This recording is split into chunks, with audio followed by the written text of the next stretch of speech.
Hey, what's going on? I thought maybe it was Santa Claus up there. I've been playing since about a month now. 5 more days. Right. Where am I wrong? I think we should. I don't know.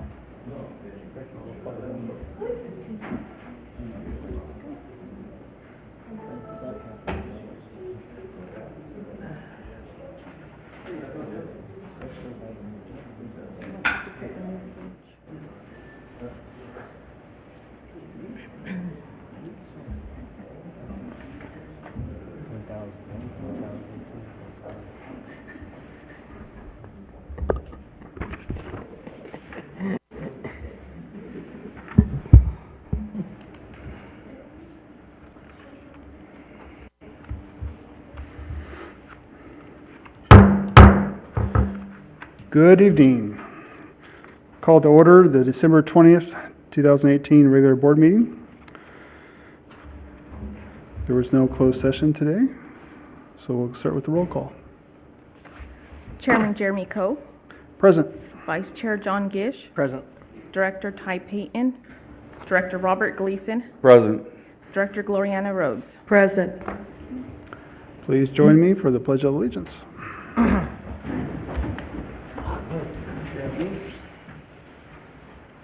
I pledge allegiance to the flag of the United States of America and to the republic for which it stands, one nation under God, indivisible, with liberty and justice for all.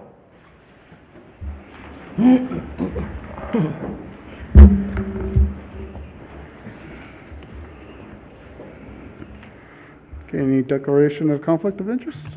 None. None. Okay. We'll start with the presentations.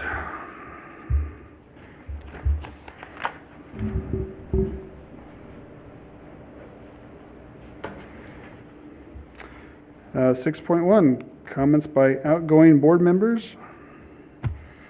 I think there's only one present, so I'm the last one. Director Gleason. I thought about this and wondered, the things I could say that kind of sums up, 2 decades of service within the department and with the department. And I changed my mind. No, I'm kidding. Oh, things I was thinking about today. Memories of the first time I pulled a shift with Captain Navarro, and he made me throw a ladder, go up the parapet, and then lock in, and then lean back. That was the scariest thing I'd ever done. That was scary, to lean back, and not have your helmet fall off and trust the guy's foot in the ladder. But that was the thing back then. And then, doing drills. It was a brand new Captain Neely, and we were out at DRC Parkway, and we had to hook up to the hydrant, pull it to the LDH, hook up the engine, throw a 2-inch out, hook up the monitor, and pull. And he was timing us to see how fast we could do that thing. And if we didn't do it fast enough, we did it again. And so stuff like that, a lot of fun. There's been a lot of fun and a lot of memories with the department. Seeing people grow up, some people getting married, like Parker, and then having babies. Working with Gish way back in the day as a reserve. Larry Medowski.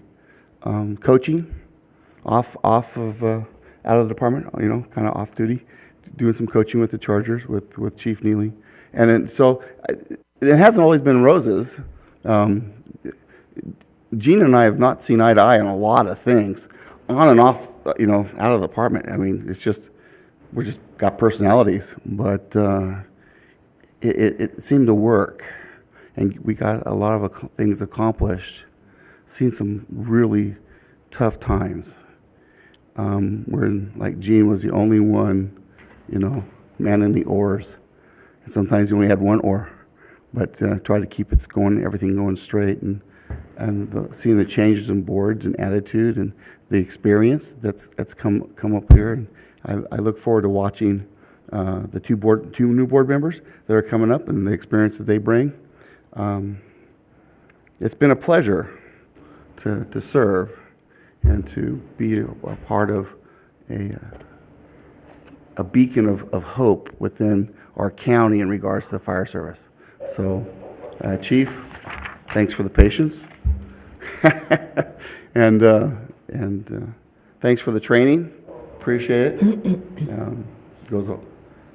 I see old friends, Kevin, and so good luck. Have a great time up here. It is a lot of fun to be involved. So I look forward to being a CERT guy, just a CERT guy. No, I'm just going to be a CERT guy. Whatever you want to do, Chief. It's just I don't have to make too much decisions. So, but thank you very much. I look forward to being on the other side for a while, and thanks staff for kind of carrying me in and accepting packages, for my dive equipment and stuff. So, anyway, thank you. That's all I have, Mr. Chair. Well, Director Gleason and Director Payton, who's not here, I appreciate your dedication to the residents of our district, and you've wore different hats through your many years here, and I've known you for, I guess, 2 years up here, but probably 1 or 2 down there in the audience. So I appreciate your dedication to the district and what you've done.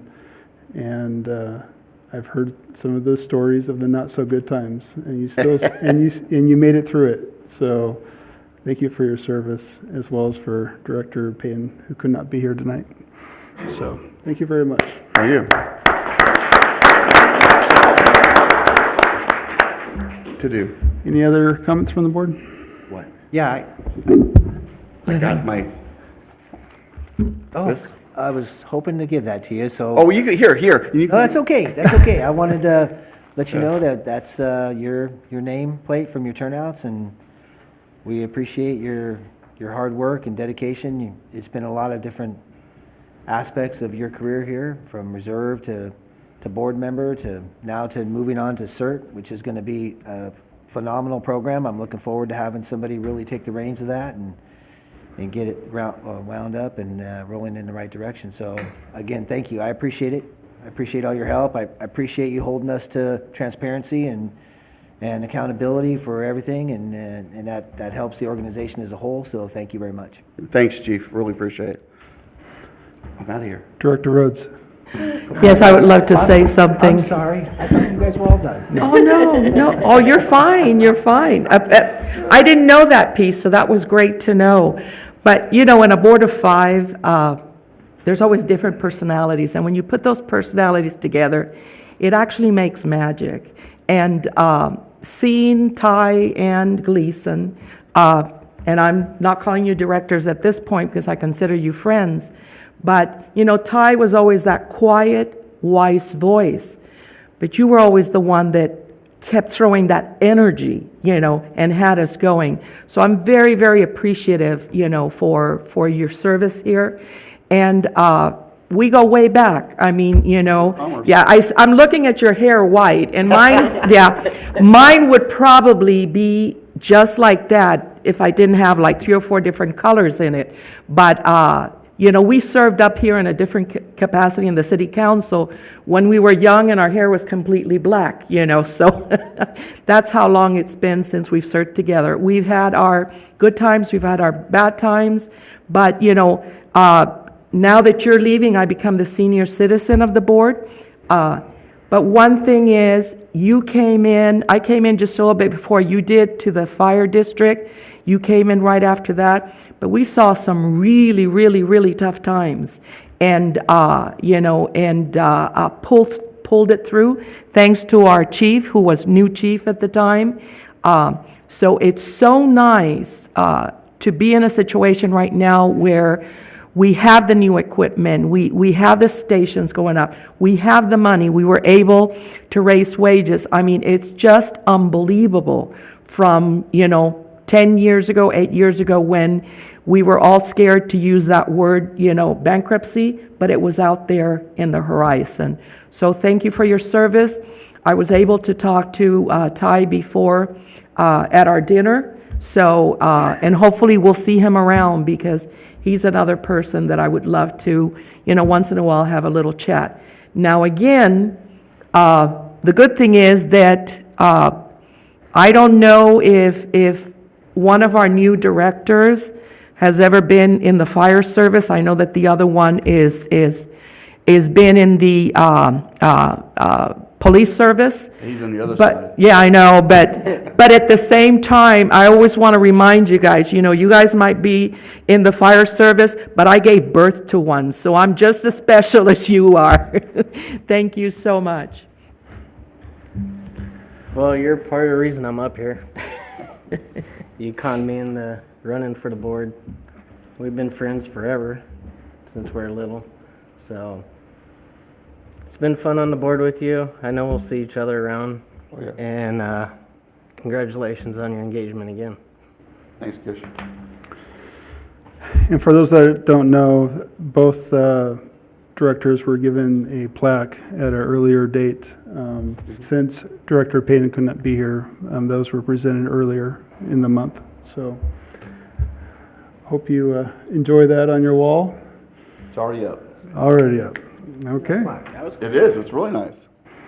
Is there any other comments from staff? Oh, Becky, you got nothing to say? Hold on. No, just of course, thank you. Like you said, we've kind of grown up and seen people throughout the department go through different life stages. So it's good to see you coming on to the other side and looking forward to what we have, what comes in the future. Thank you. Okay. We'll move on to item 6.2, the certification of election and oath of office of our two new elected or appointed officials. He's running away quick.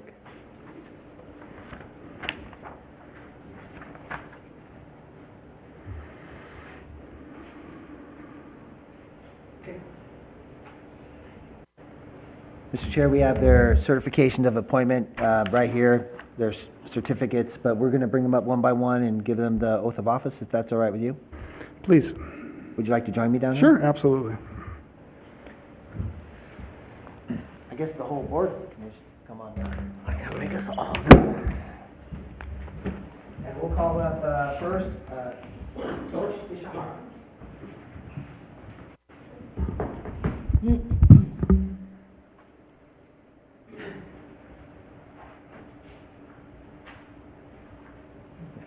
Don't worry, it's not a jump in, jump out. We're not gonna go that serious. It's like doing it in the military. Yeah, I know. Okay. So raise your right hand and repeat after me. For the office of Director for the Lathrop Manteca Fire Board, For the office of Lathrop Manteca Fire Board, I state your name, I, Toshio Ishihara, do solemnly swear do solemnly swear or affirm or affirm that I will support and defend that I will affirm and that I defend will support and defend the Constitution the Constitution of the United States of the United States and the Constitution and the Constitution of the State of California of the State of California against all enemies, against all enemies, foreign and domestic, foreign and domestic, that I will bear true faith that I will bear true faith and allegiance and allegiance to the Constitution and to the Constitution of the United of States the United States and the Constitution and the Constitution of the State of California, and the State of California. that I take this obligation I take this obligation freely freely without any mental reservation without any mental reservation or purpose of evasion, or purpose evasion, and that I will and I will, well and faithfully and well and faithfully, discharge the duties upon which I'm about to enter. discharge the duty I'm about to About to enter. pay. Congratulations, sir.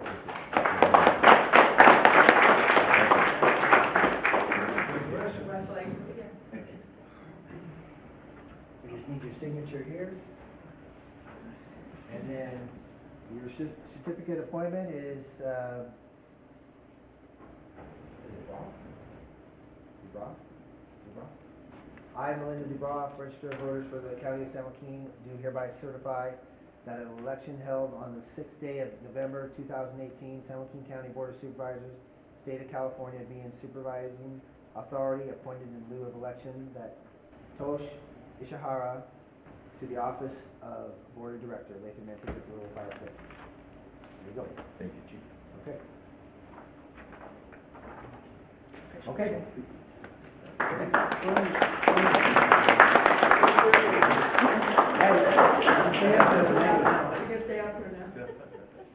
Okay.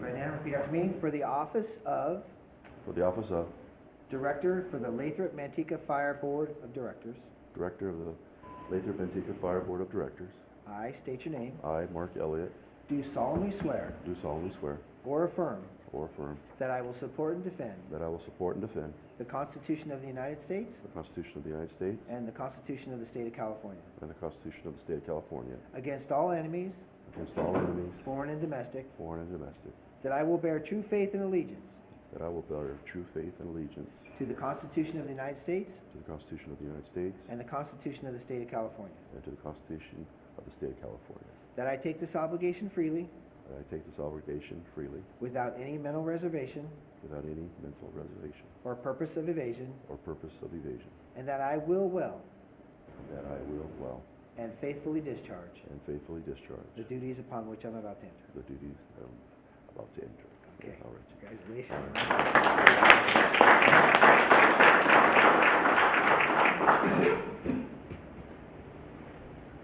Okay.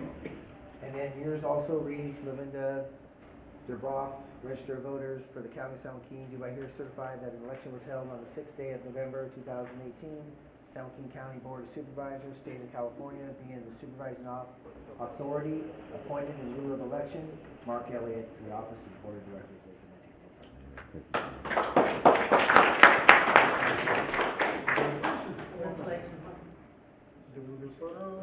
Yeah, let's do it. Let's do it. Where's Larry? Oh. Normally he's over here. He's over there clicking photos. Oh, he's already posted. Sorry.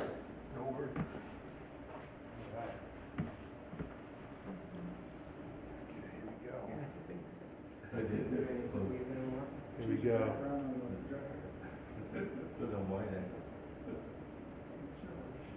Perfect, thank you.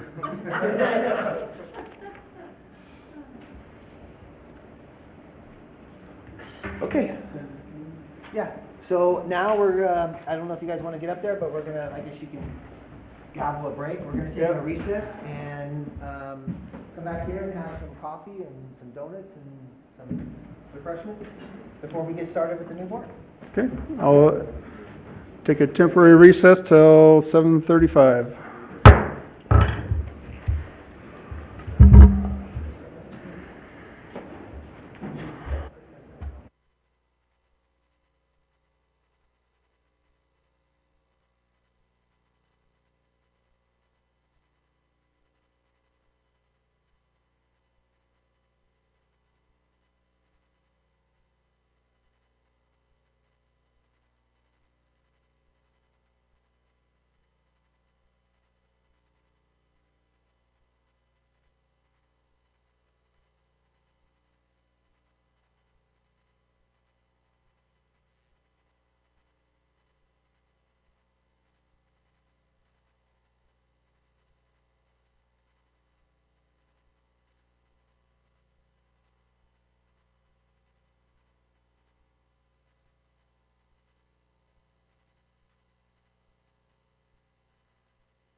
I,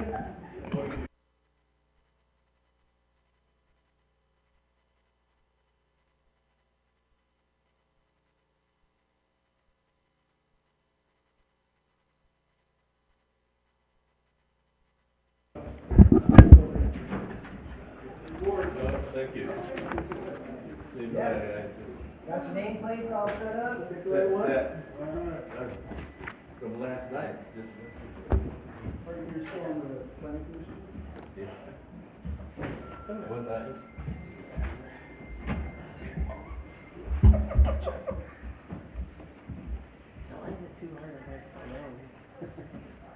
I don't know if this position has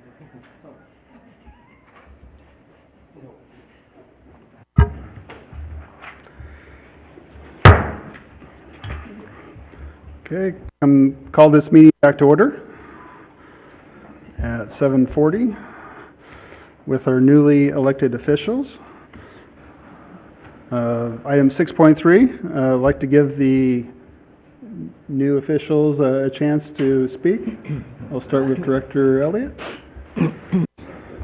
Thank you. No, this is a great opportunity. I look forward to working with the board and all the staff. I know it's in a whole, what I'm learning quickly is in a whole lot better shape than it's been in the past. So I commend everybody for that, and especially the directors and the staff that's worked together to make it what it is, the district. I have a lot to learn. My experience is definitely 29 years probation, several years on the planning commission, several years on the, 3 years on the council.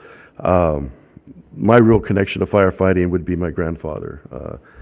1936, I guess. He was one of the first, top 2 or 3 that was part of the Donald Ivan Miller on the volunteers. So he worked back in the day when we were really a volunteer department with the chief, I guess you could say. But that's really my family connection with fire. But no, lifelong resident. I want what's best for Lathrop, and real quite honestly, one of the best agencies that has always shined over the years has been our fire department. So I'm proud to be part of it, and thank you. Thank you. Thank you. Director Ishihara. Well, thank you. It's an honor to serve on this board. I've followed this board for quite a while. But first of all, before I start, I'd like to thank Mr. Benny Gatto, for encouraging me to seek this position, and also my mentor. I mean, a lot of things you learn from your books, but I think there's no better thing from actual person, okay?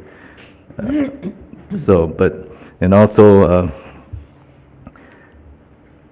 I've talked to Ty, because we do the chain gang together, and I've also asked him for some advice, and I think he summed it up on the last meeting where the chief, you weren't here, which is very, commendable about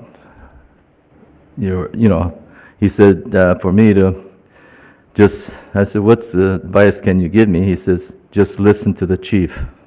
Okay. And I've worked under, I don't know how, in the 28 years I've worked under, I can't even count on my fingers and how many commanders I've worked with. And, like you said, you had some good ones, bad ones, and you had some excellent ones, okay? So, but I've followed this fire district. I know all the, I think I met all the battalion chiefs, the captain, and also the firefighters, because I attended their reserve graduation, and also their employment to become firefighters. Also, Benny and I cook breakfast at the senior center, and we have the firefighters come over there, and once a month we serve the seniors, and they're there, the firefighters are there to serve the seniors and you'd be surprised what kind of feedback we get from the seniors, you know, that they're, so, but it's really an honor, and I'm looking forward to working with the board, and I have a lot to learn. I mean, there's never ending in learning, and you make mistake, but you learn by your mistake, and that's my whole philosophy, you know. And like I said, I may be like Ty. This is the first time you'll hear me talking so much, but I'm a person that sits back and listens, and I don't want to put my foot in my mouth, so I'm very careful on, you know, before I make any decisions. I always want to look back and hear all any comments. So I just finished the board sitting up here last night till 8:45. So it's not new that I'm up here, okay? So, but I want to thank everyone, and so I'm here to serve this great district, and I truly mean that. I'll put this district against any district. It's not that all the firemen, just like me, I have great respect for the military, the people who are serving, and we wouldn't be here, we wouldn't have this if it was for the men and women serving in the military and also sacrificing their life so we can be here. And the firemen is the same thing. We had this terrible fire, and I commend those firefighters fighting those fires, and you can see that they came from other states to come and help fight the fire. So they're almost like, you know, remind me, it's like the military, you know. We have other people from other states coming and assisting. So thank you. Well, thank you both, and welcome aboard. I know for me, it's definitely a privilege for me to be in this role for the district, and I thank you ahead of time for your commitment as well. Any other comments from the board? Go ahead. You know what? Thank you. Welcome on board. I can tell you that it's a big district, much larger than Lathrop. But one of the things that I truly enjoy about the district is the ability to think on a regional level, where you are thinking not of the specific place, but of the protection of the life and property of individuals in a very large area. So get ready, and I look forward to working with you. Thank you. Okay. We'll go to item 6.4, selection of the board chairman and vice chairman. I'll open up discussion, or I'll take a motion at this time. If I may, Mr. Chair, we are looking here at some major things concerning the fire district of French Camp. And I had come here ready to make a motion to have the vice chair move into the chair position. On the other hand, I would like to ask if we can stay as is, at least for this year, with the same chair and the same vice chair, until we know more about where we're heading with French Camp. And the reason for that is it's more for the protection of one of our board members than it is for anything else. But if the vice chair would like to serve as chair, I'm definitely not going to stand in the way. It's just that just as we move forward, maybe we should stay, because you as chair have been working so closely with the chief too, so you have that knowledge. And then I don't know, maybe things have changed, But where we were heading was, we don't know what's going to happen there. But I'll leave it at that. Okay. Any further discussion or motions? Well, we see what the vice chair has to say, if you agree. Do you have any comment, Chief? No, I was just going to give some background. Every year we have to elect, and we have historically, recently, I'd say historically, it's been a while since I've been the chief that we've rotated in. There's been a couple times where we've changed things up for different circumstances, but I think that either way the board wants to go, I think it's totally up to, Gloriana does make a good point, but it really depends on you whether, I think she's putting it back in your plate, whether you feel comfortable with it or not. And so it's totally up to you. I think it can go either way. I mean, what we've done, it's public knowledge. Whether you sat in, had those discussions, you did recuse yourself from that because it had affected your department as we're going forward, and nothing's changed. So you could have watched the video after you left here and saw what they were discussed. It's just you can't participate in the discussion process yourself. However, moving in that direction, you would, if an item does come up, which will probably come up again for French Camp and potential consolidation and what's going forward with the Benito's property, but you'd have to recuse yourself from those items there. So totally up to the board. I really don't have a stance one way or another, but I'm willing to work with whatever we need to. Yeah, because I've been attending your meeting for quite a while. Matter of fact, been attending meeting before your other board. So, but with the situation with as Rhodes said, Director Rhodes said about the French camp going, and I think I don't want to put Director Gish in a situation, so, especially where, and I agree with you on that. My only comment would be, I don't want to take away anyone's willingness to step up to the chairman's position, but I am more than willing to keep it for another year or until further notice, if that's what the board decides.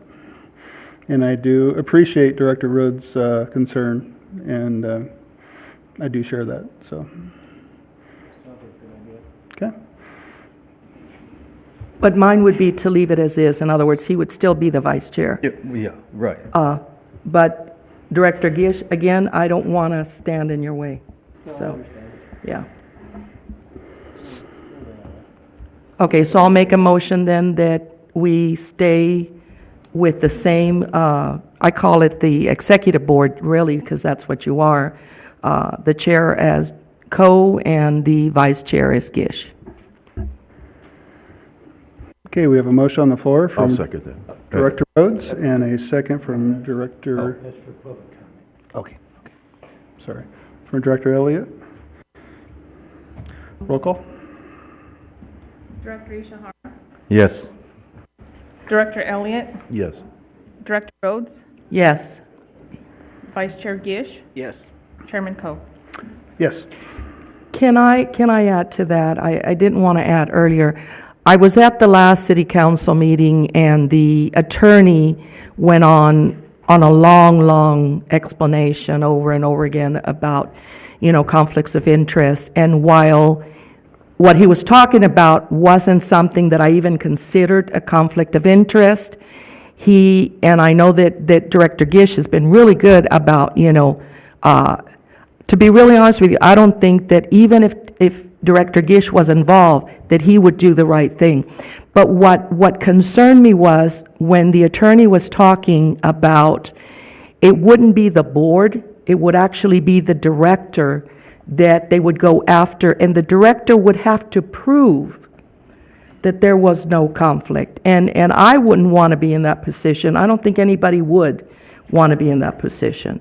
So, but I didn't want to say it before because I didn't want, I really wanted to know what Director Gish.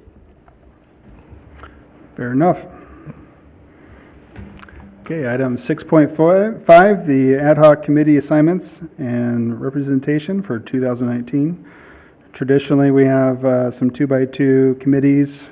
I only show 2 listed right here, one for the city of Lathrop and one for station planning committee.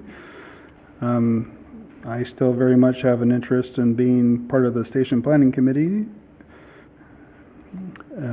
but I'll entertain Who was on the committees? discussion. For the planning, for the committee, for the city of Lathrop, I believe it was yourself Yeah. and Gleason? Bob's? Me. Yeah. I believe so. Gleason. And Gleason. Or was it you? I think it was us too. Oh, was Yeah. it? How'd that go? We never met. Okay, and it was Director Payton and myself for the planning, for the station planning committee. I would like to stay on the one for Lathrop. Okay, What about you? I'll go over with you on planning Okay. station planning? if someone else don't want to be on it. Yeah, I'll go wherever you need me. Yeah, it for me, but I think with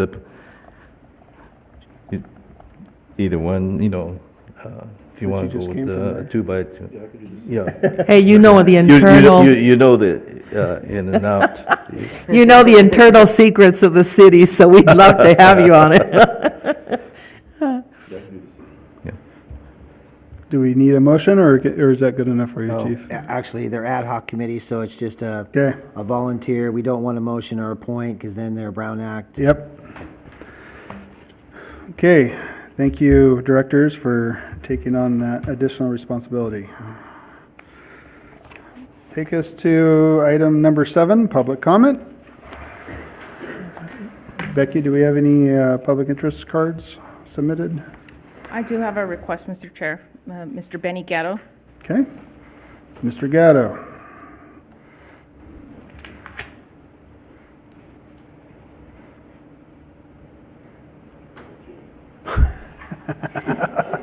Poor thing.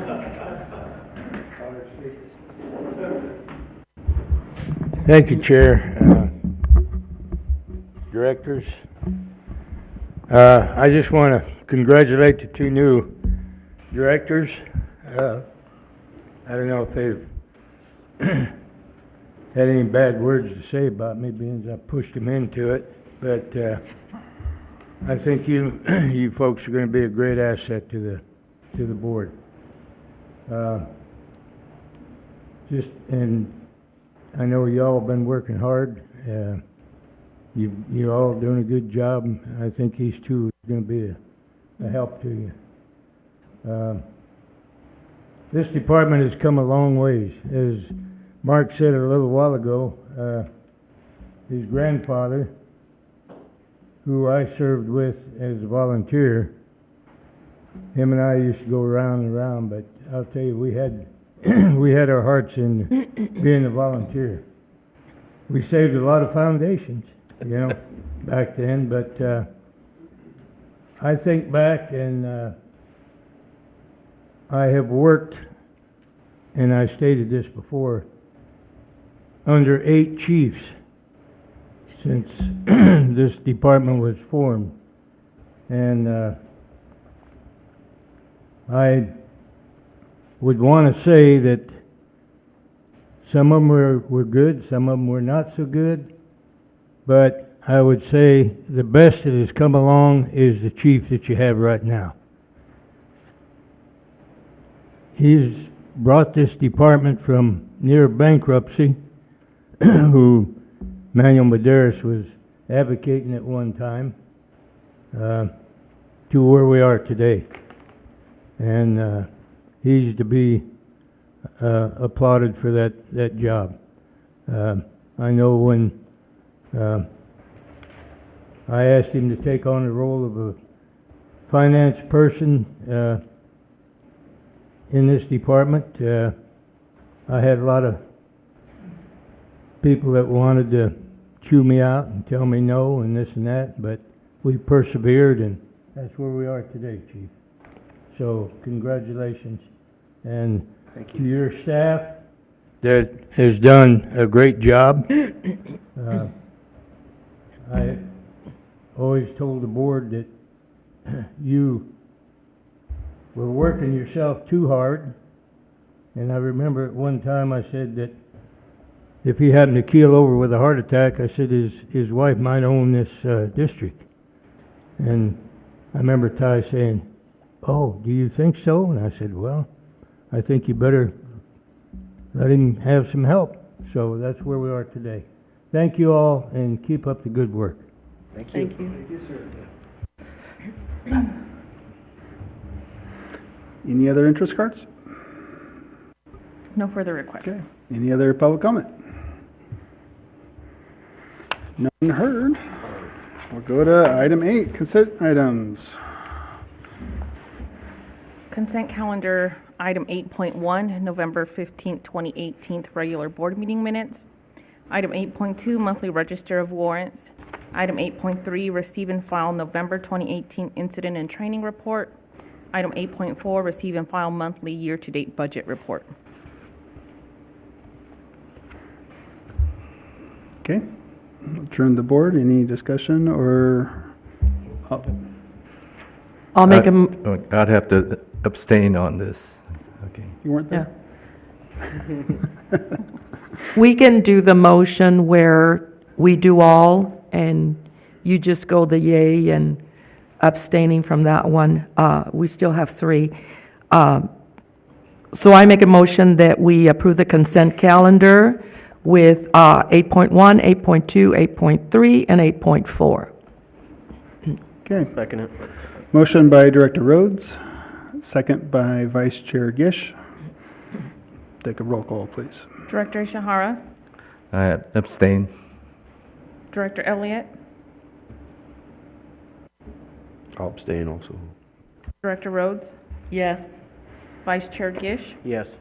Chairman Coe. Yes. Okay, moving on to scheduled items. 9.1, approve and adopt resolution R 2018-12, transfer the funds from the Measure C account to general fund for fiscal year 18-19. Do we have a presenter, Chief? Okay, yeah, we're just doing a Ramshambo over here, who's going to do it, so I'm going to go Lost? ahead and take this item. You lost or I you lost. won? So at the beginning of the 2018-19 fiscal year, we have budgeted about $1.8 million was allocated for the use within the general fund for Measure C funds. Measure C funds are allocated for the use in the city of Lathrop only.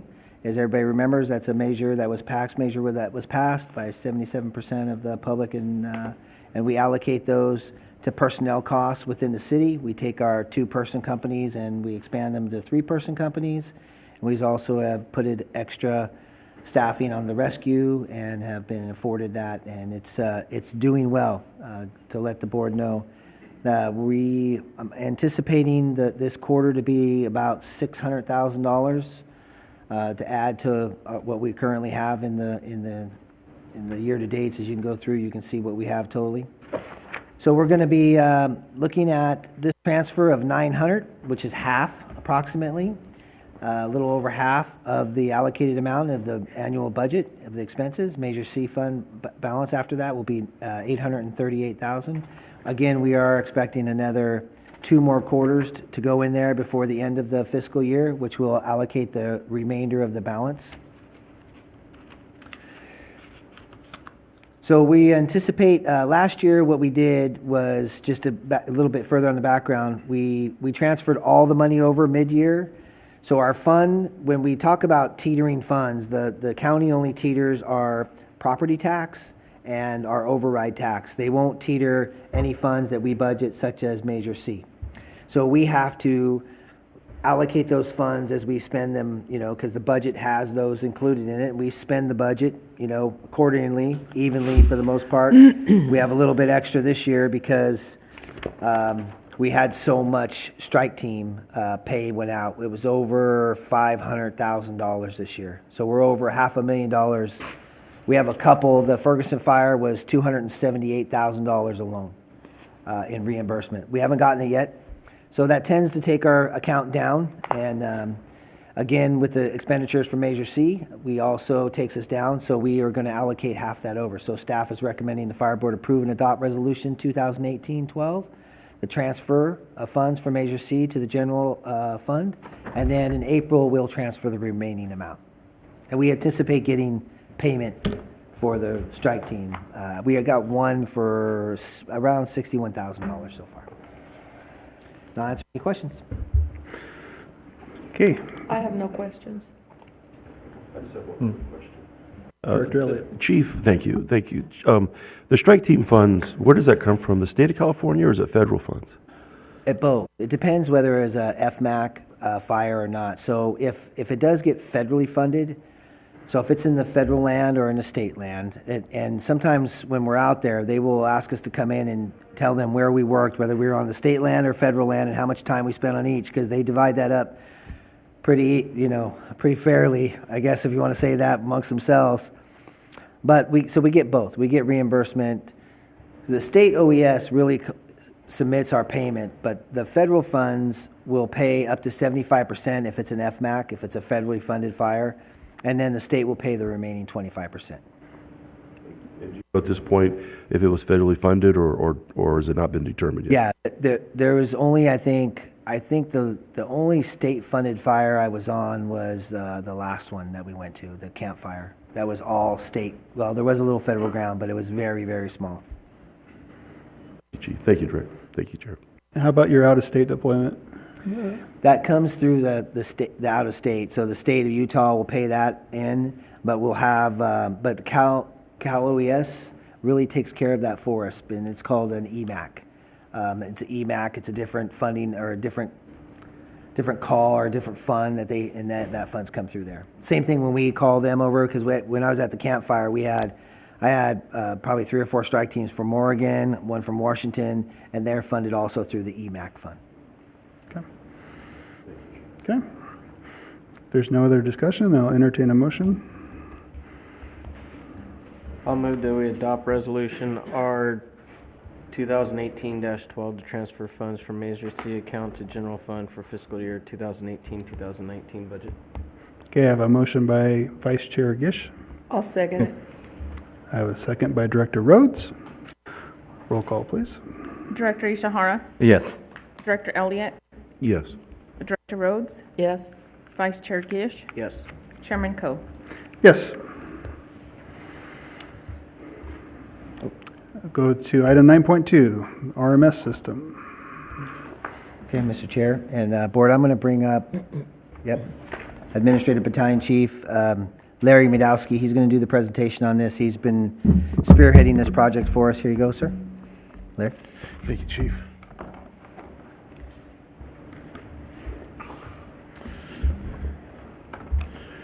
Mr. Chair, distinguished members of the board, thank you. Larry Medowski, Administrative Battalion Chief for the LMFD.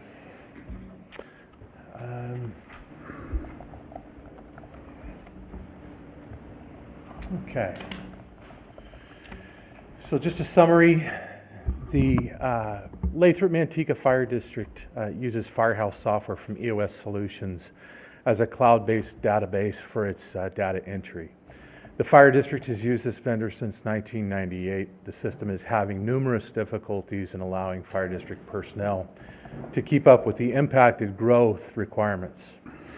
In addition, new growth and development are causing increases to the fire district reporting, data management, and inspection data processes.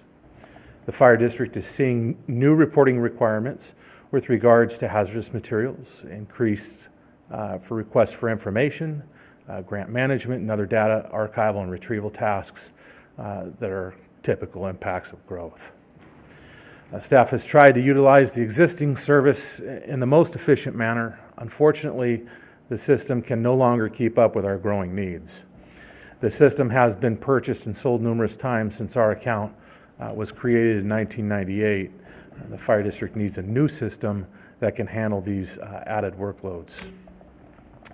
Increasing over the last 2 to 3 years, staff is having trouble with getting reports in a timely manner, attaching files to that system.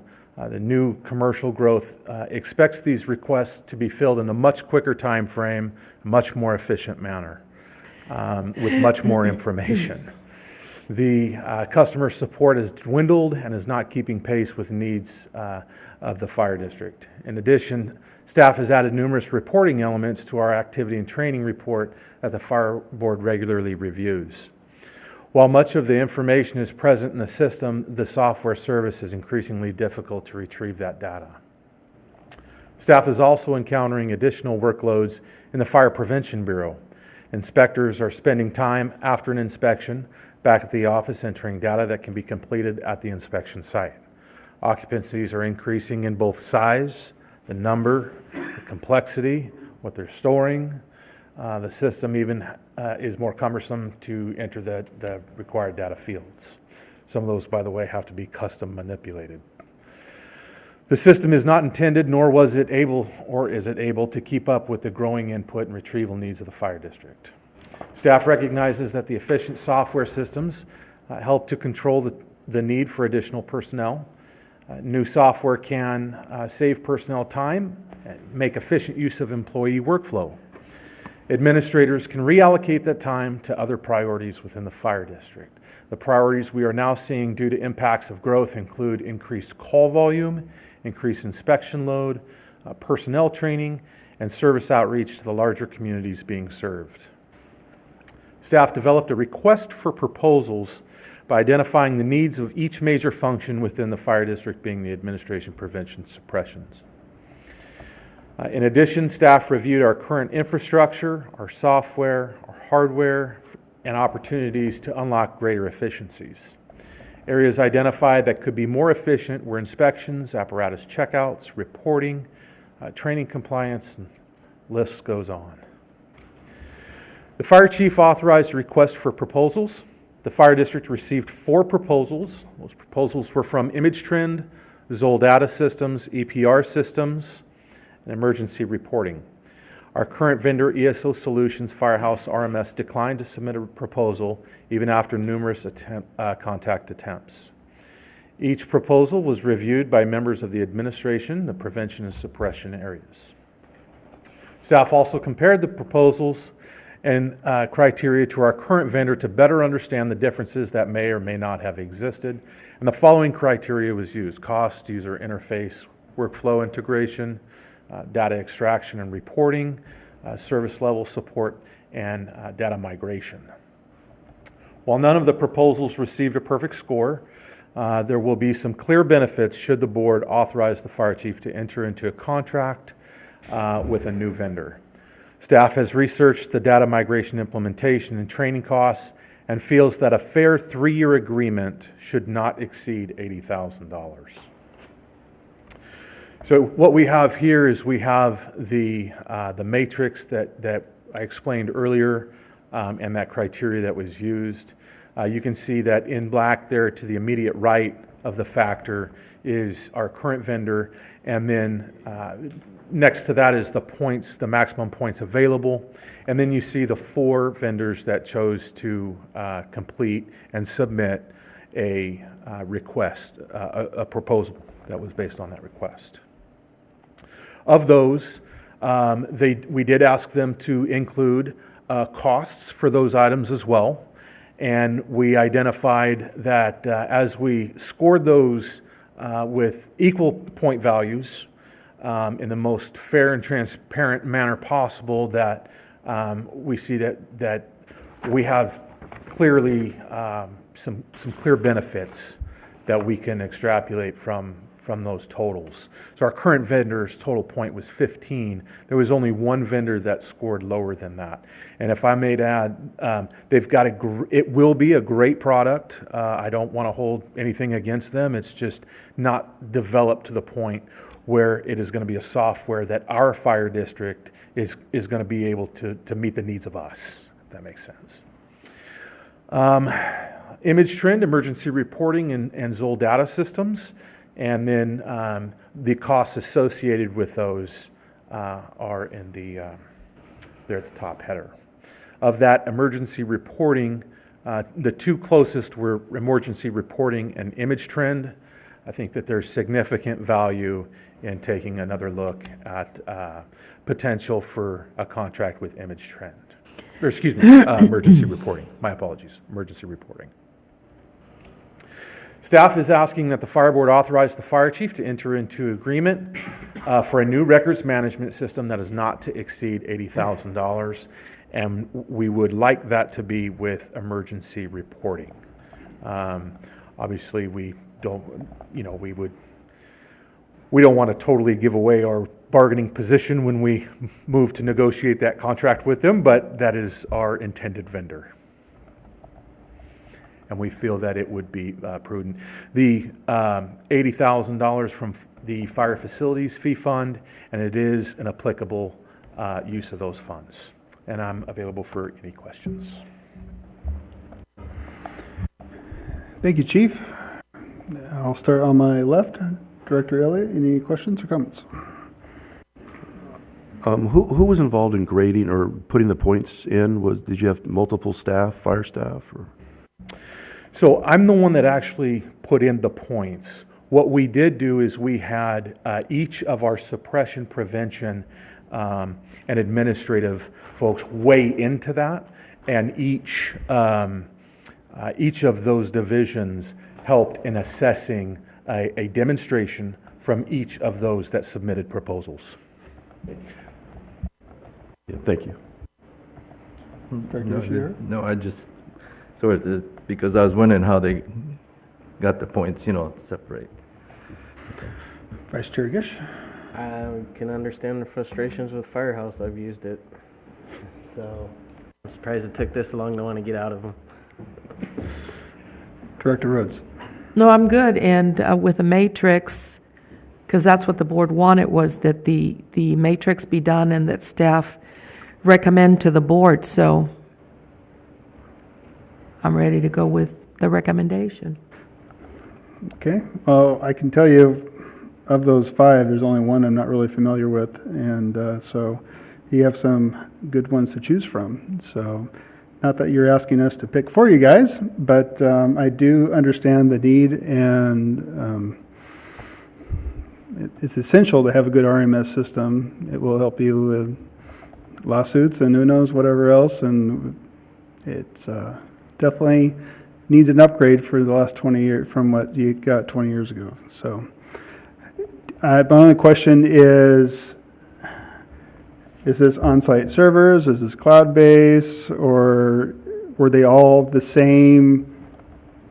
Or did they pretty much all submit the same kind of platform? Just curious. No, it's a good question. So, excellent. And all of them submitted the same platform with the exception of one.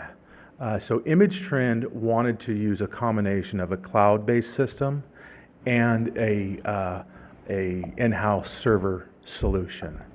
That is not our preferred method. When we identified efficiencies in the past, we have migrated to service as a cloud solution versus having the maintenance, licenses, upgrades to servers, all those things that create very cumbersome things for staff and very costly. We actually had that for a little while with Firehouse too, before we went to the cloud completely, and it failed miserably for us. It wasn't a very good experience. With the inspector program, that was cloud-based, but then we hosted the license and the software of Firehouse, and we'd have to reset it every day, and it would never work, and it was frustrating that we were paying for these fees, and so we're not really too excited about trying to do something similar to that. We'd rather see a cloud-based product and work through that.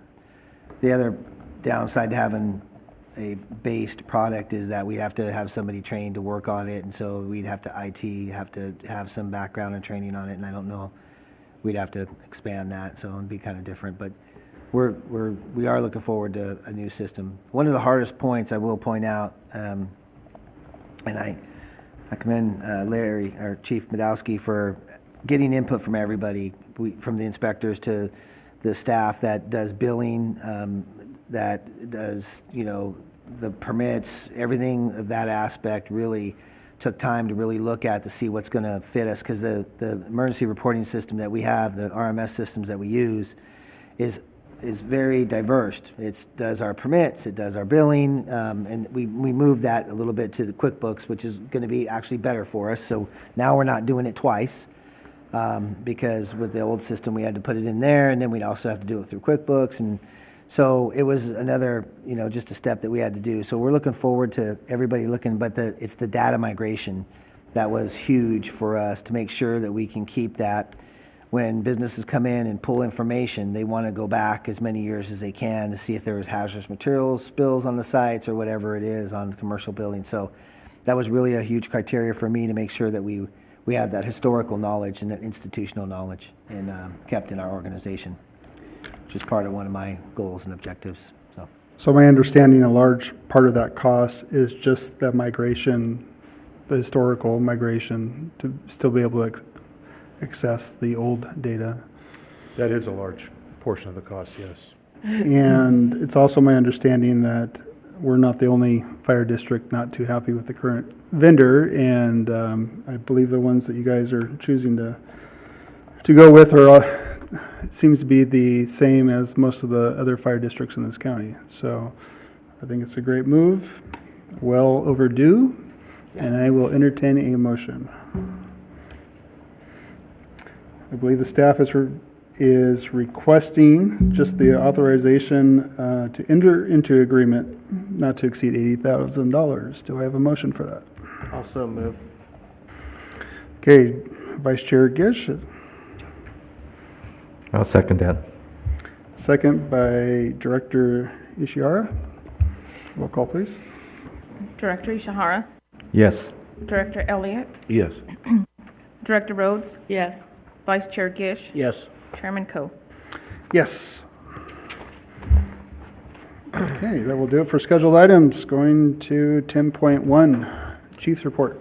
Okay, we just want to update on a couple. We had a couple retirees. Matt Descharm retired recently with our organization. We also have a retired. We were notified by the county retirement system also that Kevin Wallace retired from our organization. So we have two individuals that have retired. So we have some vacancies that have come up. We also are looking at filling the firefighter engineer vacancies for the new station. That's coming up, and we've been doing some testing process with that. So we've completed the testing. The captain's test was completed, and I brought that back to you, and we have candidates on that, and we're ready to do the rule of three for that selection process.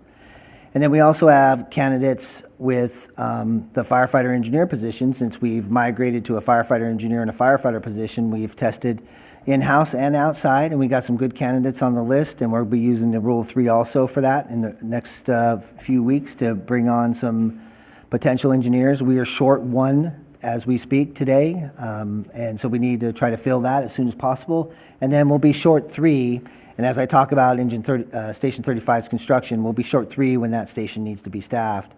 And so it'll be 4 promotions for that, and then there'll be 3 captains' positions.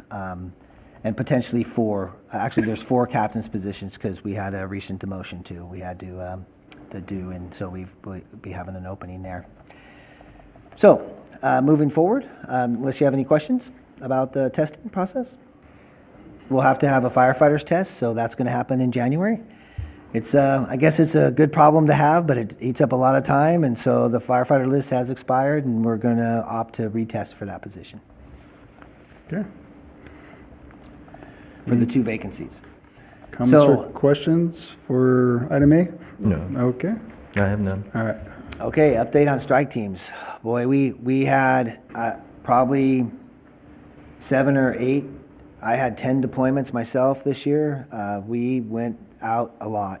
There was a lot, not just us though. It wasn't just us. The San Joaquin County produced a lot of strike teams. There was a lot of strike teams from out of state came into California this year. The National Guard took a huge role in the campfire, which presented some problems itself because they wanted to check everybody's ID, and I was trying to get crews in, and they wanted to check everybody's ID before they could get in, but it was a big problem for security. They had some looting going on, and it was tragic. I can say this: our personnel, they really step up. And we had a couple holdovers, and there was some times where people missed some important days in their families' lives. But for the most part, our crews, they did the job. And they came to work. They went on strike teams. They were out for days, sometimes 2-3 weeks. And they do exactly what they're signed up for, and I'm very proud of them for that. And we should be as a whole organization, because they perform, they don't complain, and they do a great job while they're out there. I hear nothing but good things for them, so I appreciate that. The last fire, the campfire, was pretty devastating. It took its toll. Some of the firefighters came back. They weren't feeling well afterwards due to all the smoke that, because it was a different fire. It was a structure fire of wildland proportions. It was smoke from burning cars and houses, not normal trees and brush and grass that we normally go on. So some of them are getting better, and we appreciate that. They've taken some time and relaxed and got themselves healthier, and they're coming back to work. But I think it was pretty emotional too. There was a lot of devastation there, and so I think we're taking that extra step to make sure everybody is being checked, and that we're checking in on everybody to make sure they're okay, and if they need anything, that we're here for them. So I just want to reassure the board that we're trying to take care of our people the best they can, because it was a pretty devastating fire. That was one of my first questions I asked you when you came back, was if at the state level or the federal level, if there was any extra CISM opportunities because of the amount of destruction and loss for our staff. And I thank you for reaching out to see what was available and in-house or outside the house. But also want to thank the families of our firefighters and our staff that had to hold the day-to-day stuff without them being available. So I can appreciate that. Any other comments for item B? Also, yeah, I commend those firefighters. Also, have to mention the Behind the Fire, the group. Yes. It's really great to see because, been going to the meeting and, it's hard being away, and some of them took up babysitting for, for firefighters, and I think this is great organization that we have. I think the only one that I know of that's around, and they need support. The families get together because a lot of times they don't get to know each other. So especially the wives, if I, like I said, my own term, if you have success, for my success is, my wife has the big part of it, because when I was gone, okay, she's alone, so I can understand what the firefighters had to go through. So, okay, but Thank you. Thank you.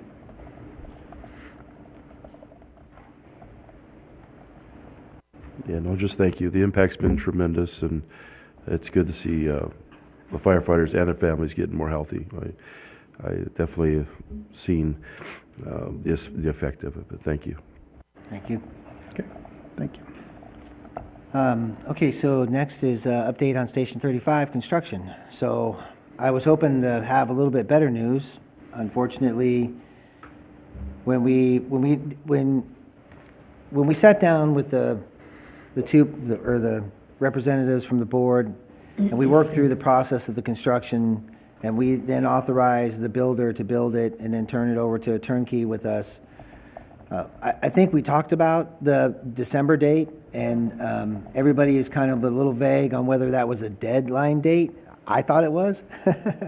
I think we all kind of thought it was. However, there's been some changes with the station itself, and we've had to move through a couple different obstacles, and I'll go into a little bit of detail about that. But we now are putting it will be done at the end of February. So I have a confirmation that it will be completed by March 1st. That is the drop, because we met and we put a drop dead date. So it is March 1st, that's the drop dead date, it will be completed. We'll be moving the administration over there that weekend because we have to move some of the switches over at the same time. So the our IT is going to move the switches over the weekend, and then we will start conducting business as the administration over there on that Monday, which is the 4th or 3rd or something. I think it's 1st, 2nd, 3rd, 4th. Sorry. I had to think in my head. Will be the 4th, and that'll be the first day the operation will be there. We're anticipating that the engine's done. You guys got a chance to see the engine last meeting? Yes. So that's ready to go, and then we'll have the promotions all completed by then, and staff will be ready to move over there. And the station bidding was completed, so we know who's going to be filling those positions over there. That's already been completed and already done too. So some of the things that we ran into with Station 35, one of them was there was a little change in the texture of the walls. We initially, it was spec'd for a stucco, not a stucco. We don't want stucco on the interior walls. On the interior walls was a texture. The builder wanted to put a smooth wall in, and so we were okay with changing. It was not going to be any added cost to us. A smooth wall was going to go in. However, I don't think they anticipated the level of smoothness that they went with. A category 4 is what they call, and it showed lines through there with the semi-gloss. So they had to retrack and then go back and put a category 5, which means they had to prime what they had already painted, and then retexture the wall smooth with a trowel and go back through there. So that gave a little bit of extra time. The weather has given us a little bit of problem with a couple of things. Now that the new SWIP program and with sewer and whatnot, there's a valve that had to be put in for part of the catch basin in the back where we clean the vehicles.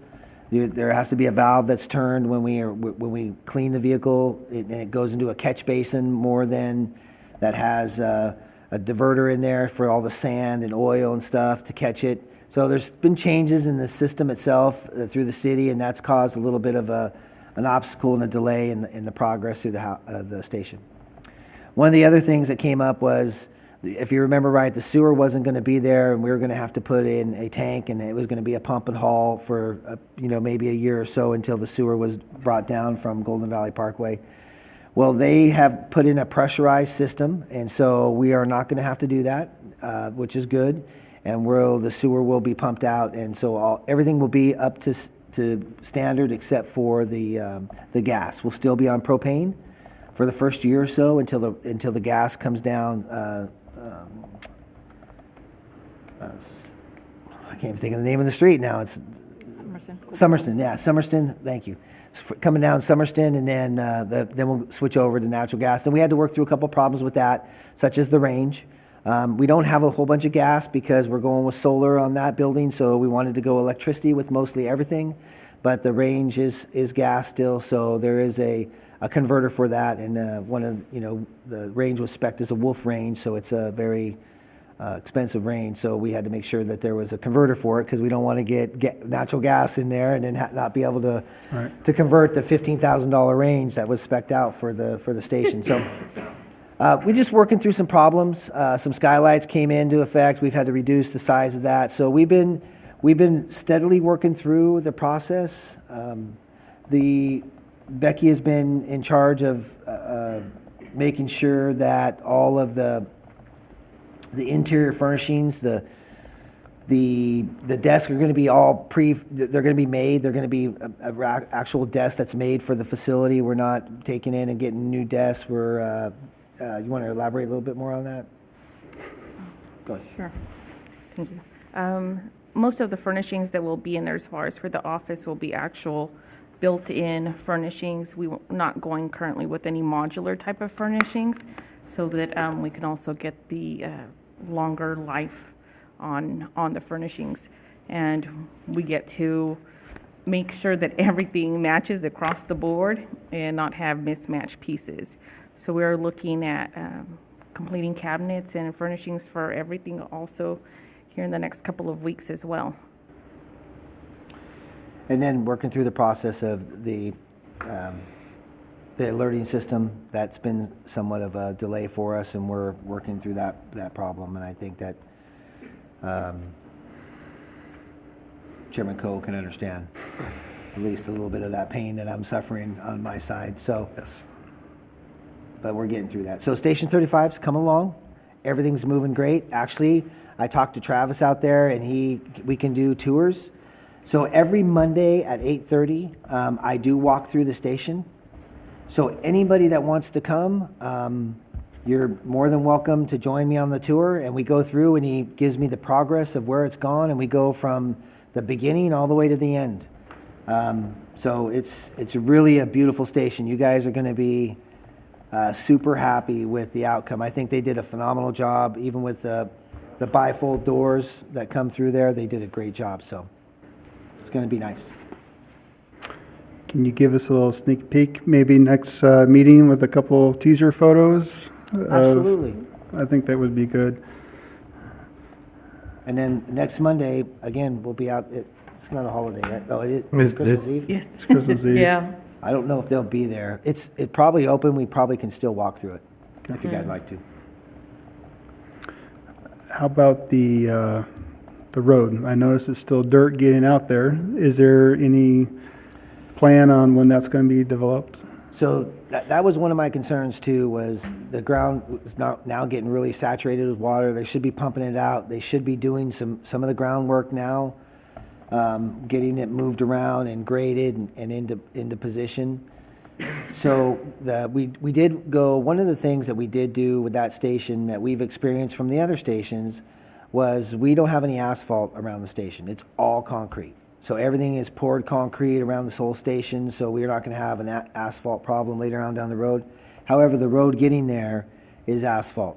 So I talked to him about that. It's still going to be that side road that's currently there because they have to do underground still for the water and sewer, and they want to leave that open. If we make them put that in and pave it, they're just going to be tearing it up and probably causing us to have delays with responses, with how much they tear up. So we have agreed to let them put that in, that asphalt road that goes in there, and that'll be all asphalt. I was very adamant that we should have, there's no reason why we should be driving through any dirt or any mud to get from A to B to the station. And it should be a nice, smooth transition coming out of there for the engine, so there's not a delay in response. So I'm a little bit confused. So will that be ready when we move in? Yes. Okay.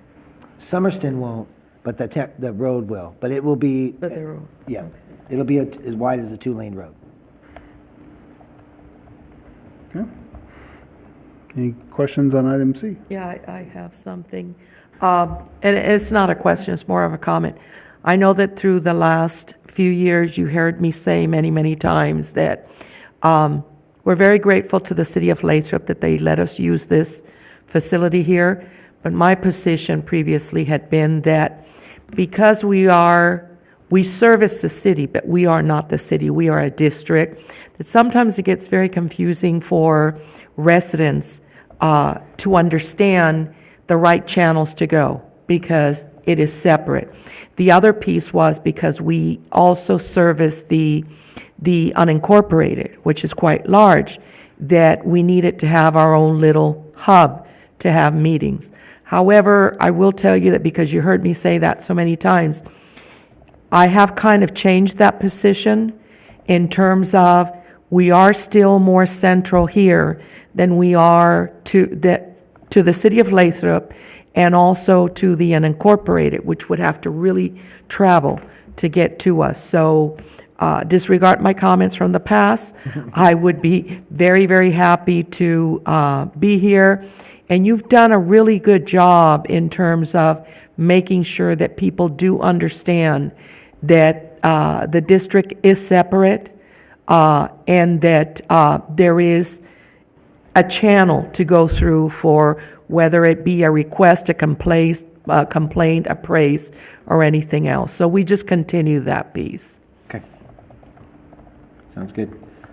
The new station does have a large conference room, not that I want to move, I think that the meetings here Yeah. do a couple different things. It allows us to be a little bit more transparent and accessible because we can do a live stream and as we speak, that's being streamed right now, and then it records it, and then we can put it on. It's been really, really, I think, helpful for us, making, crossing those Ts of transparency and accessibility for the public.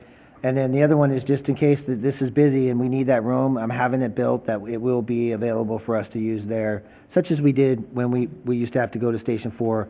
But Station 5 will have a much bigger, much more modernized facility for that. And it's made specifically for that and training. So we'll have a lot better programs there. Very good. No other comments for C, we'll go to D. Okay, so D has a lot to do with C because we need to move staff over, and that played into the station bidding. So some of the lower guys got stuck at Station 31, at least during the construction portion, because we'll be moving staff over to, once we move out of that building, there's 4 offices that'll turn into bedrooms, and they'll have their day room. It won't be for a long period of time, just until we can get the station tore down and put back in place. So we're moving through that, and then we just want to make sure that we're all on the same page. One of the suggestions too that I want to bring to you, and I think I'm going to do it in a more informational or maybe even a scheduled item, is that if the battalion that we have at Station 1, and we have planned for that, and that's going to cause us to move out that wall for him to do an office and a bedroom there. One of the things that the battalions have brought up is, how about if they took over that area there? If we actually made that into a training room like we had planned on it, but kept 2 of the offices, one as an office and one as a bedroom, modified it with a shower so that they could still be separated, but they're on site with Station 1. And the only reason I bring this up to you now is because there is that ability where if Station 3 has an alarm and it requires the battalion, his tones go off and it wakes up the station. And if the station goes out and the battalion doesn't have, on a medical call, and the battalion doesn't go out, it wakes him up. So they were thinking of another way, and I just want to run that by you, but maybe I'll bring it back to you when we finalize the information and move forward with the bidding process with the architect. Because our next phase for that, which is going to be next month, even though we're not ready yet, is to bring back and start soliciting bids. We did look at funding for that for finance, and so we have a couple options with that. So we've kind of nailed down some of the pieces as we're waiting for Station 5 to get done, so that we can kind of work this thing out together. But I think next month we're going to bring you back the model again, have you potentially think about if you want to maybe stay within the footprint now, try to put 4 bedrooms and not an office in there. And then move the battalion over to the modular over there and have him run out of there. So just something to think about, where I'm not trying to change your mind by any means or get off side of what we want to do. I think there's still a lot of work that can be done at that station, even if we didn't break down a wall and revamp everything, but that's still on the table, and we'll have some final numbers for that too. I'm just a little bit confused. When you say revamp, I like that idea, by the way. I really, really like it. But would that still mean that the whole construction and everything else is going to move forward? Yes. Yes. We just So may it's not- just a matter of not having an office, just 4 bedrooms? Is that what you're saying? Yeah, and then we Yeah. may not have to tear down a wall. We may be able to Yeah. stay into the footprint, and which would reduce the cost a little bit, but still give us that expanded moment that we need. I like it, and I don't know if the committee wants to meet with you prior to that. That's what I was just hoping. wanted to voice my, that I do like it. As long as we never sway from the point, and that was the one that I had a long time ago, that is Station 1, and that has got to always be the anchor. And it's the one that has been here from the beginning and never had any upgrades done. I mean, I still remember possibly 29 years ago when the chamber was even looking at putting blinds there because they didn't even have curtains or anything. So please. But I do like it, and I think that the battalion chiefs have to really be able to also give input, because they're the ones, you know, that ultimately are going to either be comfortable or uncomfortable. My only comment to that would be, you're talking about permanent, not just during the temporary process. During the temporary move of the firefighters to the admin building, the battalion chief would stay at the other, Station 34, or? No, he'll go over there because there's four offices that'll turn into dorms, and then there'll Okay. be a day room, and it'll be a little bit for, as far as kitchen and stuff like that, it's gonna be a little bit, we're making arrangements for that. But after that, when the crew, the truck company goes back over to the station, then we will turn around and revamp that.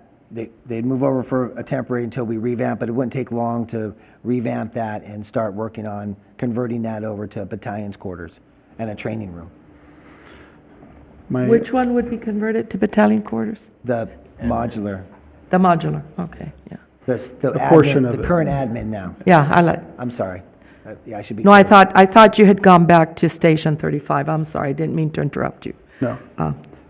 Can I? Something to look at. I think we should sit down as a committee Yeah. and, One of my goals is to have more opportunities for community groups to use community rooms if we have them available. I know Station 34 has one that's available. I don't know how well it's used.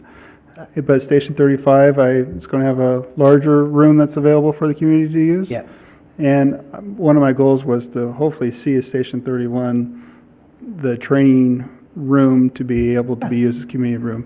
So if the battalion chief doesn't mind, that being used at different hours of the day or night, it's your operation, so. Yeah, wow. I Whatever don't think works best for them. Well, we're here to serve the public, so I think that he shouldn't mind it being utilized. But yeah, it shouldn't be a big deal. But that's something that we'll get some input from them. Okay. And we'll get back to the committee on that and talk about it a little more. Like I said, I'm not trying to change anybody's minds or make a decision tonight. It's not even on the agenda. We're talking about it, obviously, but I'd like to bring something back. And then we have to work through the potential contract if we're going to have the architect do the bidding process for us. Or we can do it. I mean, we've been doing it for a while, so it's just a matter of contracting. The problem is you want to get good contractors, and it's a little bit more difficult. We know what an RMS system is. When you're talking about contractors doing good work, it brings in a whole different dynamic to it, so. My whole thing about putting Chief Medeski on the spot last month was. Oh, no, it's good. I don't want to wait until we're out before we start looking for contractors, because I've started a home remodel January 1st, and I still don't have prints. It's So, going to get worse, and that's my fear. especially with all the That's true. opportunities up north for contractors, it's going to be even harder to find. Yeah, no, I watched the meeting. I thought it was great, actually. So It was, Learning from my own personal experience, I don't want the district to suffer from that as well. Sorry to I- cut you off there, Director. Can I just add something? And this is, I know very well the safety net that's built into the River Island's whole levee system. I was part of it from the beginning. I know that there is nothing like it in all of California. It is the safest. But with that being said, the only thing that has concerned me from day one of this process is that we have to ensure that if all else fails, you see the movies, The Day After Tomorrow, whatever those movies are, if something major were to happen and there was no access between that project and the rest of the city of Lathrop, they will have administration over there to support them, but we need to have high-level folks out here too, because you're going to be disconnected, and if there's no radio, But again, knowing that there is nothing like it in all of California, and this is possibly just the worst scenario that will never happen, but always understanding that we do have the ability to have full crews here, as well as full crews over there, and not just firefighters, but at a higher level as well. And you've heard me say this many, many a times before. Yeah, I agree. Okay. Any other comments from the chief's report? Hearing none. 10.2. So before we go to 10.2, I'd just like to discuss, and maybe, you know, I might be able to, I'll fit in at the end of this. Okay. So strategic operational objective plans, clearly defined governance policies. We're working towards that. We're trying to bring a nice package to you. I'd say probably the holidays have maybe caused a little bit of interruption in that. So I'm hoping by the next meeting, if not the meeting after that we're going to have a nice package for you guys to start reviewing, and it'll probably give you as much time as possible because there'll be a significant amount of new policies that we're bringing your way, and we're revamping the policies that are currently in place that need to be changed, and we're working towards that. So I think we're in a good place. We've contracted with a consultant to come in, and they are working as we speak on getting that stuff done for us. They also reached out to some of the policies that are in place. They sat down with Chief Madowski and worked through some of the items to clearly understand how we do things. They've sat down with finance and with Becky and gone over how we do things so we understand how the policy is going to fit into how we work and operate day to day. So that we make sure it doesn't tie our hands too much to make our job even harder and not be able to produce efficient and effective information out to the public. So that's coming along real well. So the good pathway to good governance, I think we got some certificates out. You guys got some of that. I got one. I think we're moving in the right direction. And I just want to update with that of the new conferences that are coming up. So,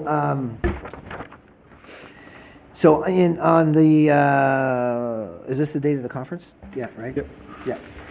Oh, did they get it too? Yes. Okay, so the FDAC, the Fire District Association Conference, that conference is in Napa this year in April. And so that one goes over, they have actually a couple good items on there, and one of them was, what was the title of that? Some of it stuff you take at both of them, but one of them was really good. So they have a couple of items on the U2, Me Too, and the Time's Up movement and how that impacts the public safety agencies. What role does the fire district director have during a declared disaster? New funding opportunities for fire agencies, crisis under fire, dealing with significant events, and strategies for managing unfunded pension liabilities are some of the topics that they'll be discussing at this year's conference. And we're dealing with unfunded pension liabilities that we're trying to understand it ourselves right now. So I've been meeting with the retirement system and trying to understand different things. I saw a presentation the other day that showed that public safety is paying a larger portion of the unfunded liability than the general, and we had a conference call to understand the actuarial, how he's coming up with those numbers.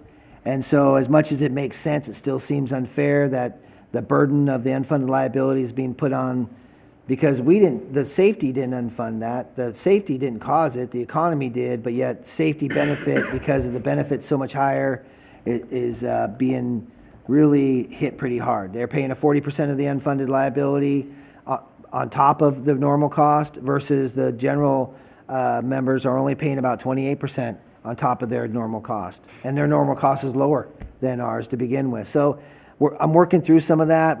We obviously, I've actually reached out to the city of Lathrop, who hired somebody, an actuarial, to review their pension liability with PERS and how they're working through that. And we're probably going to be retaining his services also to really understand where we're going with this and what options that we really have out there.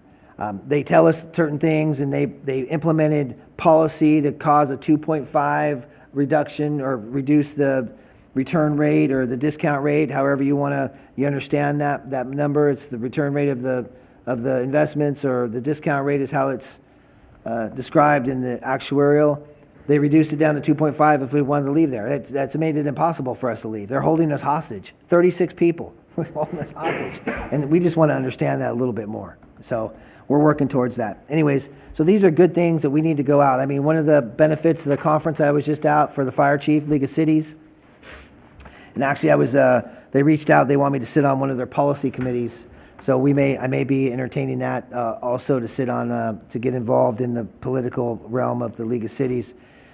One of the things that we learned is that the laws are changing. Liebert Cassidy, which is a conference we're going to be going to here, we're taking HR up there to address some of the issues that we have going on in our organization. The Me Too, enough time or time, how? Time's up. Time's up. That movement, which is a little bit different going on, that the law's changed. Now, with sexual harassment, it's gone from that there has to be 2 occurrences in order for it to consider a filing. It's 1 occurrence now. It only has to be 1 occurrence now, and that just changed recently this last year. A couple other things with the Firefighter Bill of Rights have changed. So it's good information for the board to understand. So I really recommend that we try to attend the topics that we really can. The next SDL Leadership Academy, Special Districts Leadership Academy, they're having 2. One's in San Diego in April, and then the second one, which is similar, and that one's in Napa, and that one's in July. So please pick some of this that you'd like to go to. We'll make arrangements to get you there. We'll either attend with you, unless, it's like 1 person and it's kind of hard to send staff all the way up there with 1 individual, but if we get 2 or 3, we'll go up there because we want to understand what you're understanding of what's going on so that we can all work together as a big team. In order for us to be really effective as an organization, and I push this to my personnel and to my staff and to me and now to the board, is that we work together as one. That's the only way we can be effective. We've all seen when we weren't working together as one. We've seen those hard times. We've seen how that causes, issues within labor and management, and we see how it causes, issues with labor and the board. And we have always done what is right, and we did the right thing when we had to do the right thing in here, and we helped them understand. And we helped them understand by being transparent.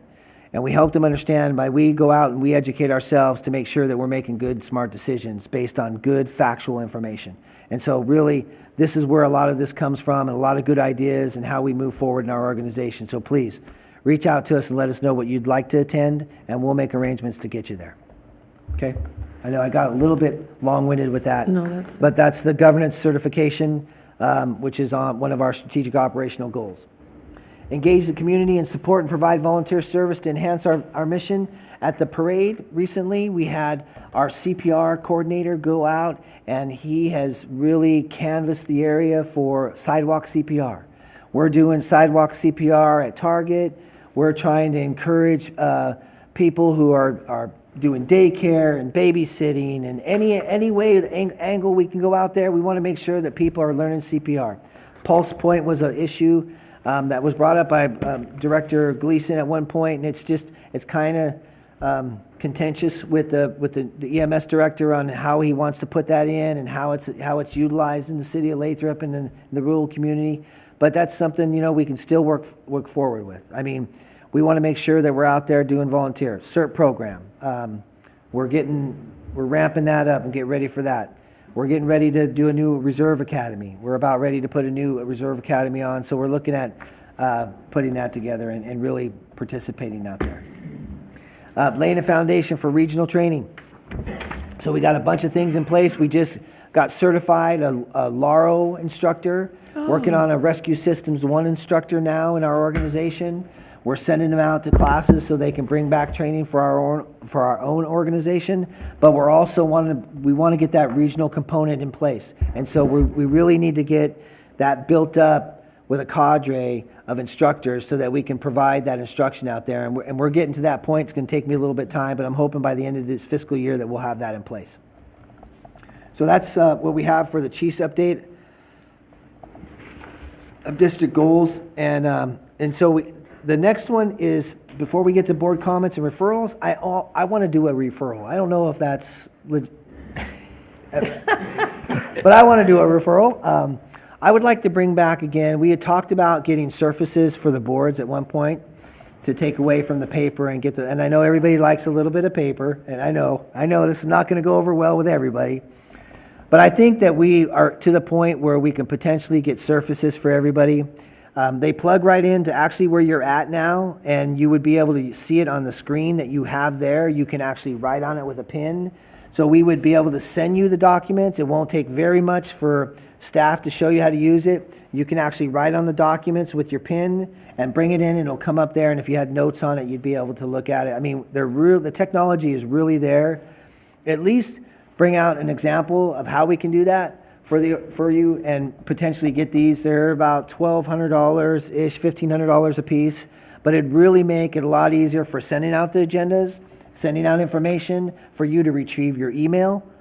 You'd be able to get everything, access would be really there. You wouldn't have to get on your personal computer, and you can really look at it anywhere, anytime you wanted to. And then we could store that.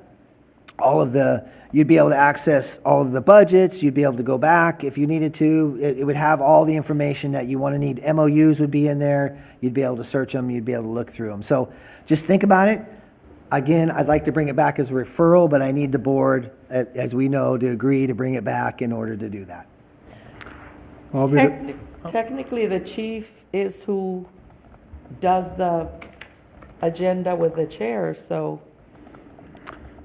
Well, guys- I'll be the first to say, I reference our website a lot for documents when I need to pull something up, and it'd be nice to maybe have more access to things than I currently do. So I appreciate you making that suggestion, and I'm all for that. So, Then it's done. okay. That's my only one. You only get one. I know, that's it. I want to go back to 10.1. You mentioned, well, the reason why I didn't do earlier, he stepped out for a moment, but you're updated about the retirees, and we actually have one of those retirees here. So Kevin Wallace, I just wanted to recognize and thank you for your service, and appreciate you doing what you've done for our community, and I wish you the best in your retirement. So I just wanted to give you a round of applause for that real quick.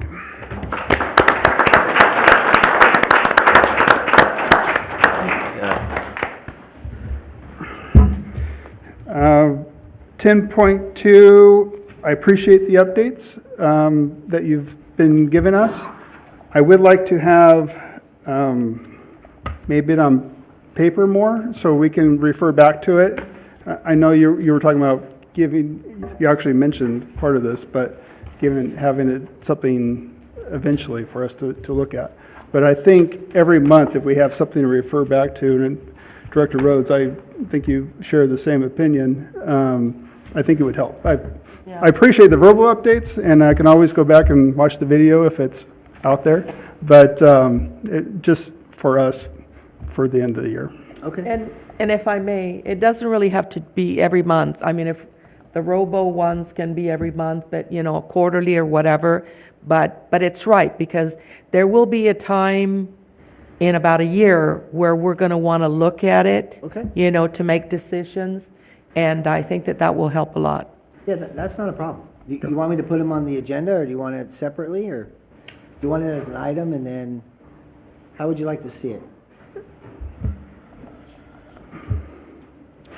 I guess it'd be included in the board packet, or if it's not available for when it's published, then at least have it available for us Yeah, no. after the meeting or at the meeting. So as we work through, what I can do is I can go underneath and just, tab over and put what we're doing. So formal, established, clear, defined, put something in there. Some and have bullet a little points. bit- Yeah, a bullet point for it? Yeah. Is that good? That's enough. Is that good? Yeah. Okay. I just want to make sure I get Yeah. you guys what you'd like. Yeah, not paragraphs and paragraphs, but bullet points. No, we don't. Bullet points are good. The agenda will be very big then. I don't want to take you away from other important I items know. preparing this, Fair enough. but I think that's a good point, though, because I've been talking about it over and over, and if it's up there, you guys can just see it. sure. Sounds good. Also, you mentioned you've had some engagement with the retirement system, with the board and personnel.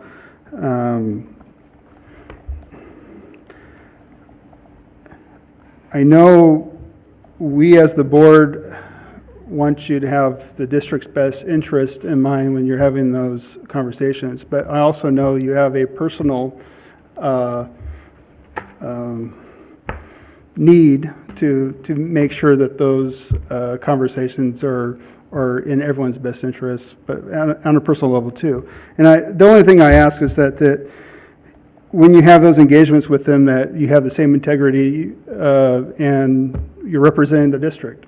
So I don't know if when you're representing yourself, if you need to identify that when you have those conversations with them versus the district, just so there's no misunderstanding. And I think you would want anyone that represents the district to have the same integrity dealing with them as you would any other interaction with the public. So that's the only thing I have to ask or add to the 10.2. Okay. Okay. Item 11, board comments. I'll start on my left. Mr. Director Elliott. Yeah, no, thank you. It's been very detailed, and I just appreciate the opportunity. Have a Merry Christmas.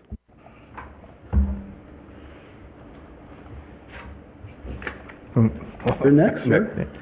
I just want to thank the staff for their hard work. I also want to thank Charlie back there recording this. You never see him, but I want to wish everyone a Merry Christmas and a Happy New Year's. Thank you. Vice Chair Gish. I just wish everyone a happy holidays and see you guys next year. That's right, next year. Yeah, Merry Christmas. I have a little bit more time because our Christmas won't be till the 30th. That's when we can all get together, thanks to firefighting in this world. But for those firefighters and their families and the staff who are celebrating, whenever you celebrate, have a great, great, great holiday, and we will see you next year. Of course, I get to get all of the sales from after Christmas before we celebrate, so that's good. I don't know the full history on the joint 2x2 committees, if they were just formed in case there's a need to meet with those other agencies like the city of Lathrop, or if there was ever an intent that on a regular basis that they met together just to go over things. But I don't know how many times you've met. You know, if I Sure. may, in my almost 30 years in political office in one way or another, I've never been shy about my words. I'm blunt and I say it as it is. And I got to tell you that I think that it would be a really, really good idea for us to start those 2x2s again with the city of Lathrop. The city of Lathrop has been outstanding in supporting us, but there is new blood there. And we all know, because it was very public, that the new blood brings this understanding of Measure C that is far from the reality of Measure C. And I think that maybe it's a time to talk about it, because of the fact that, if it wasn't because of the fire department, if it wasn't because of the firefighters, there would be no Measure C. There would not be any 60% for the city of Lathrop to do all the pretty parks and help with PD and whatever. So with that being said, bluntly as usual, I think that somehow maybe we can meet and maybe they'll put some new blood in these 2x2s. But to keep that understanding of what Measure C is all about clear in everybody's minds. Not that anything can be changed, but the chatter brings also, negativity.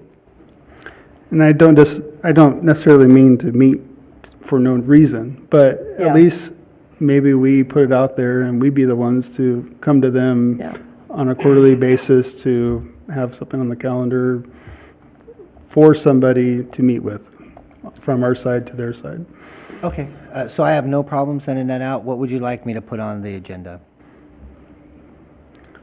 Measure C? Just kind of, no, I'm looking more at, let's let's start meeting. Okay, one of the things that we all noticed, and thank God I have a really good relationship with the mayor. I mean, I put the mayor on the planning commission, and I was the one that pushed him to run for mayor, and he never lets me forget it. But I think that we've seen it in a lot of, like the more social things, where all of the glory and everything of the fire department is linked to either our chief or the city of Lathrop. So that even brings more confusion for the citizenry in terms of what exactly is the fire district. The other thing is, we do have that population, and you're one of them. You are not from Lathrop, you are from the unincorporated, that we need to include them in everything. So just that presence, that there is a district that while is very fraternal with the city of Lathrop, and we work great together, is separate. So kind of like, with that being said, Chief, maybe just let's have a meeting and let's let the people on that 2x2 decide what would be the next topics. A meet and greet, what are some things that we can do together in the future? How can we move forward? And so forth. They may have their own ideas in terms of what they would like to see from us. Does that make sense? Absolutely. And maybe that topic up north that was an issue, I don't know if there's anything that can be discussed at the 2x2 level about, the responsibilities of the fire district within the city and things like that. But it seemed to me that in this last year, there was some disconnect between us. And maybe that's just my own perception. I don't live in this city, but I do live in the district. And I do have concerns for the whole district. And I just want to make sure we have a good relation with the city. And like you said, just do a social, meet and greet, welcome each other to their new positions, and go from there. But if nothing comes from it, then I guess we don't need it. I guess we're doing great, but. Yeah. So I'm a little confused. From the comment of a disconnect, we have a great working relationship with the city, so I'm not where that. You do, Yes. from the chief level. Right. Yeah. I don't know how much interaction there is between the board Okay. and the No, city I think it's a great council. idea just to get together with the 2x2s, and I'm not sure if they even have a 2x2 that was picked for that, so they can Maybe they can do that. They can Maybe do the that mayor at and the vice next mayor, meeting, whatever. and that's fine. I mean, there's no problem with you guys meeting. We have a great working relationship with the city. I'll let the If I 2x2 may- figure that out. If I may say this, I don't know how many times I have been somewhere just because I was there. So was Director Coe or somebody else. And then they said, the chief couldn't be here, and it got dropped, and then the city took over. You understand what I'm saying? So, but I think that for the benefit of all of the residents of Lathrop, as well as the district, because we get the district here, the district feels disconnected. Those are the ones that really feel disconnected. fair Look enough. at what happened with Measure, C. Citizens of Lathrop were concerned that the money was going to go to theirs, and they were concerned that all of the services were going to be provided to Lathrop. So just so that we can maintain clarity, transparency, and good working relationships with all. And I'm just, only reason why I'm questioning is I just want to be able to give them I don't want them to think that, so what does the district want, or what are they coming for? I want to have an example of why we're meeting. So when I tell them that, and that's why I'm asking so many questions, is I get because that. when you say something like, there's a disconnect, they may not feel that, and they're seeing this and going, what do they mean by disconnect? So that's why I'm asking the questions that everybody is probably asking when the mayor gets asked, what do you mean there's a disconnect when we have a great working relationship? So that's why when we talk about saying words and we're saying stuff, people take it differently, and I'm trying not to make sure that we're not trying to come across that way. So that's why I'm asking the questions, and that's why I want to have something to tell them why we want to meet. And so there's just the meet and greet is fine, just to get familiar with the 2x2s. I don't think there's been a disconnect. I have the perfect solution, because the disconnect is not the working relationship. The disconnect is the understanding of the district. what is the district, that we are more than just Lathrop, that we, I mean, you're probably one of the more important chiefs I would say, in all of Northern California. People don't realize, what your role I'd say that way. really, really is. So how about if we just offer Yeah. a meet and greet? I mean, it could be the entire board with the entire council, if that was, and we just present. We did it when I was on city council, the district did it to us. They came and they presented, this is what the district is, this is what we have, our budget, blah, blah, blah. It was kind of like not so much a meet and greet, but this is who we are, and we're happy we're working great with you, and we want to continue our relationship. Sounds good. Does that make sense? Yeah, no, definitely. No, that's perfect, and I just want to, that's easy to say and easy to explain, that's what that purpose is, and then it'll be easier to just to work through that. So I'll talk with the city manager, and we'll get something set up. And I withdraw my disconnect word.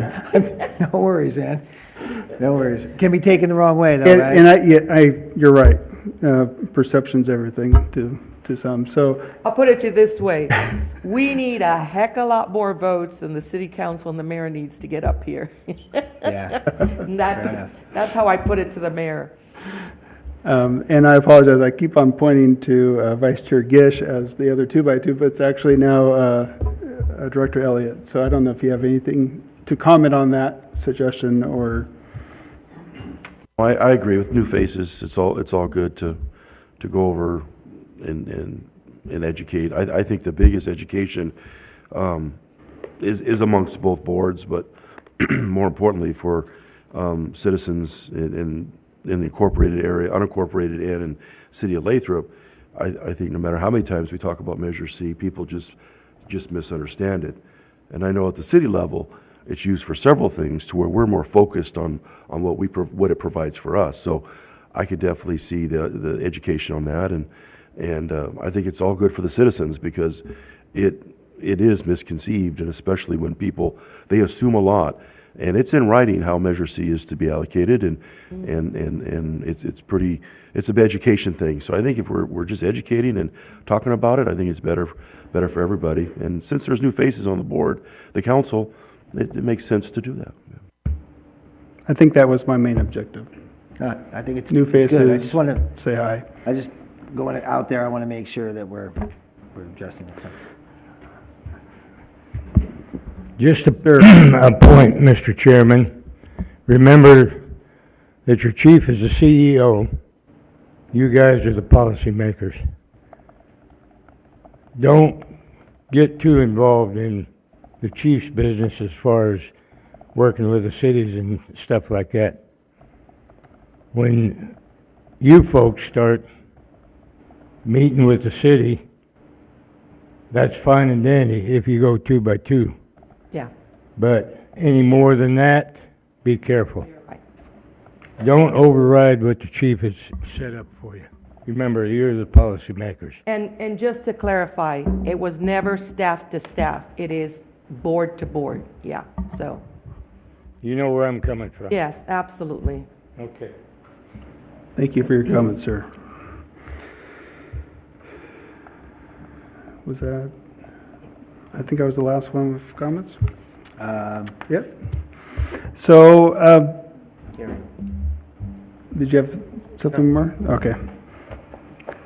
Well, again, welcome to the board, and thank you to the families of our firefighters, and again, I hope you guys have a safe and wonderful holiday, and I guess we will meet again Thursday, January 17th at 7 p.m.